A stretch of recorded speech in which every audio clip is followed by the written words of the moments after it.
บรรยากาศมืดพี่น้องมื้อนี้แสงแดดก็บ่มีแถมละด้านล่างทะเลลมแรงขนาดพี่น้องกระรอกน้อยตัวน่ะพาพี่น้องแวะเข้ามาเล่นน้ำกระรอกน้อยคือเก่าแหละพี่น้องจุดใดที่เฮามีความสุขเฮาก็อยากออกไปเล่นเอาชีวิตเฮาเข้าไปไกลๆเนาะพี่น้องอู้อ้วนขนาดแต่ว่าทรงคือขี้ย้าน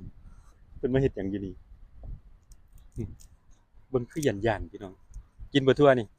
ฮะเออเพิ่นว่าเรื่องทั่วบ่ถึงขยับบึบโลดพี่น้องเอ้าอยากย้านอยู่พี่น้อง เพราะว่าช่วงวันหยุดเมื่อกี้นี่คนลงมานี่หลายกระรอกน้อยก็เลยขี้ย้านยิ่งเป็นเด็กน้อยมาเล่นโอ้มาดคักขนาดเนาะเอาสองตีนจับแล้วเอามืออุ้มกินเสยเรียนจบวีซ่ามาจากวัดเซาลินบ่นี่เอ้ยเป็นแต่แพงแท้อืมเพิ่นน่ะบ่เล่นนำพี่น้องไปเลยแล่นขึ้นเลยได้เม็ดตัวข่อยน่ะนอกใจข่อยเนาะเจ้าคือไปกินอยู่เทิง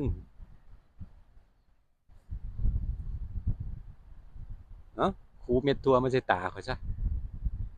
ลมแรงมาทางนี้ย่างเบียนหนีก่อนพี่น้อง